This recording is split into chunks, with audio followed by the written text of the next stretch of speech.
नमस्कार मु स्वागत करछि मो चैनल को मधुस्मिता ब्लॉग्स कुछ आपण माने भल थे मु भी बहुत भल अच्छी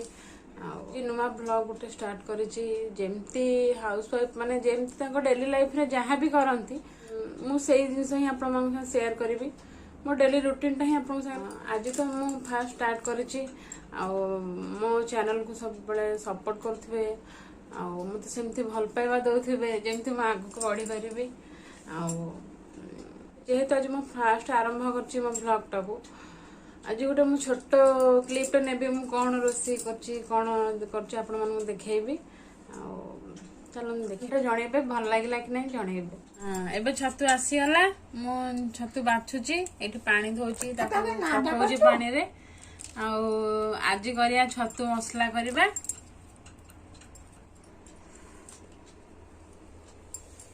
तू थोड़ी आके पड़ुची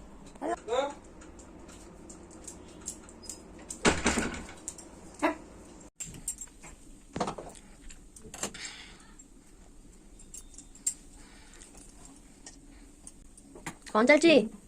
छतु तरकारी छतरा भजा है भजा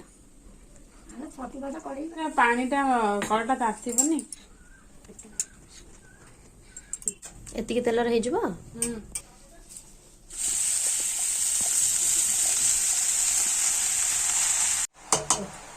एने छतुटा भजा होउची एटा टिके नॉर्मल तेल एमती पड़ी के खाली टिके फ्राई हबो ता पानीटा एते बडे पूरा मरि जीवो छतुर तापर पुनी जेमती कसा हुए सेमती प्याज आ अदरक रसुन पेस्ट रेडी हेची जे हेची हबो टिकी अदरक रसुन पेस्ट थुआ हेची आ छतुटा भजा हे गला परे तड़काटा करबी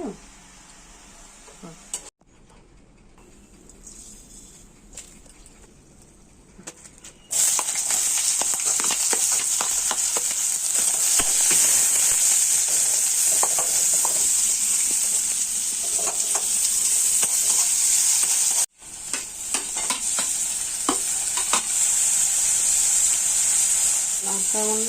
गुड़ा खाती से कम लंकागुंड पकईली स्वाद अनुसार पकईली अदा रसुन पेस्ट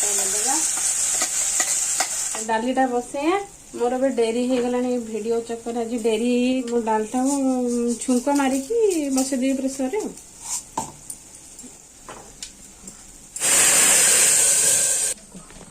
सरला रोसे मोर सरला कथा हो एबे मोर मसलाटा हो गलानी एबे छतुटा पकई दबा देखो हो गला एबे छतु टिके भाजी देबे यांको पई तो सब तरकारी खाइबेनी बताले छतु भाजी दउची चलन देबे मां को खाया दबा आपरे देखो बाड़ी देछि यांको पई भात डाली छतु तरकारी ये तो तरकारी बेसी भल पाती भजा भी सालाड आज ये